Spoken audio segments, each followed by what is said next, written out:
Hello, and welcome to the first edition of The Rewind. I'm Jenna Cohen, and today I want to talk about the Bill of Rights.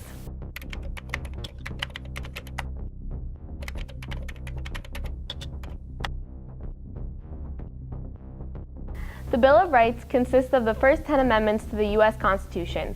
James Madison wrote them way back in the 18th century in response to several states wishing for increased protection for individual liberties. Today, I want to talk about the amendment that seems constantly under fire, the first.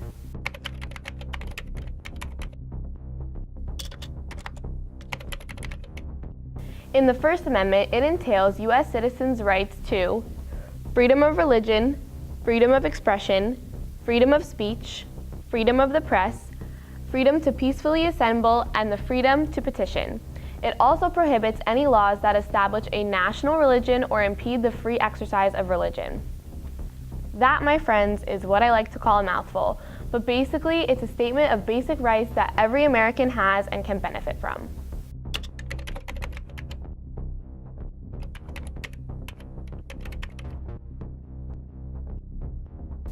The reason that the First Amendment causes so much tension is because of how people use it. This ranges anywhere from burning the American flag to organizing major nationwide protests for a controversial cause. So here's the sitch. About a year ago, a protest begun that stirred up nationwide controversy, and spoiler alert, it involves the First Amendment. Last football season, on August 26, 2016, in a game versus the Packers, then San Francisco 49er Colin Kaepernick took a knee during the national anthem and began a peaceful protest against police brutality and the oppression of colored people in America. This went unnoticed at first, being that he was doing it solo, and under the First Amendment of the U.S. Constitution, it is well within his rights to kneel during the national anthem.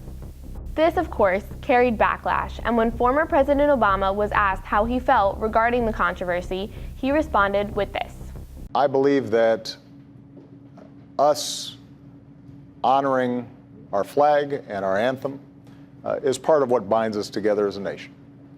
And I think that for me, for my family, for those who work in the White House, we recognize what it means to us, but also what it means to the men and women who are fighting on our behalf.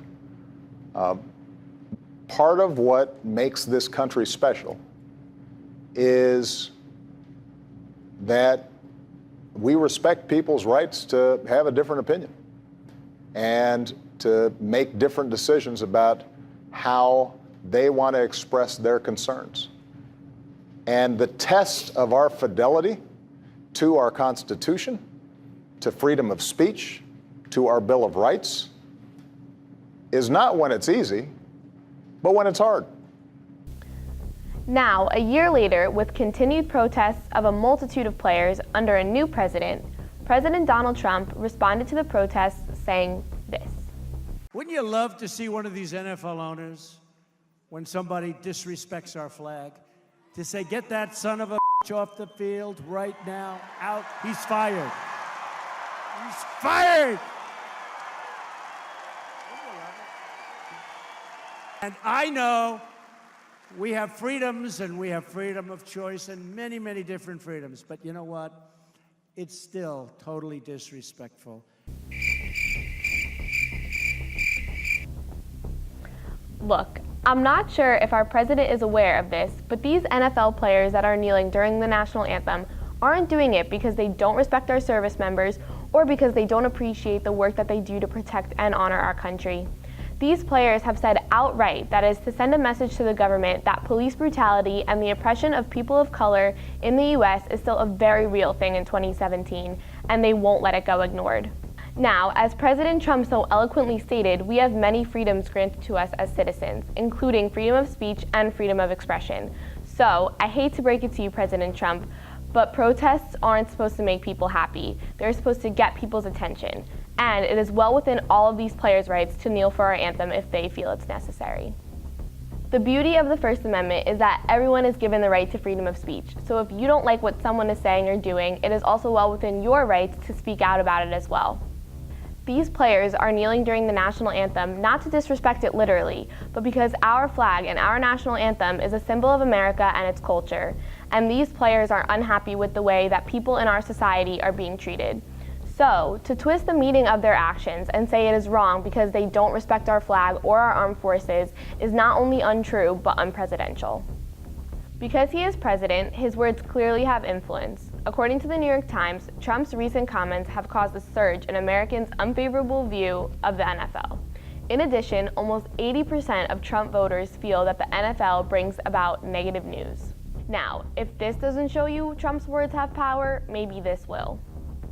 Right behind Trump hotels and a couple news agencies, the National Football League has now become the 7th most polarized brand in America. So, regardless of your opinion on the NFL protests, it is a clear fact that words have power. And look, Trump is human and humans have opinions, and in a position of power, especially when identifying with a political party, you're going to want to share those opinions. All I ask, as well as many other Americans do, is that they are shared in a way that also respects the First Amendment rights of everybody else. Thank you everyone for watching. Be sure to like the Rewind page on Facebook and follow us on Twitter to suggest current topics and stay updated on future videos. And that, my friends, is the Rewind. Done. Cut.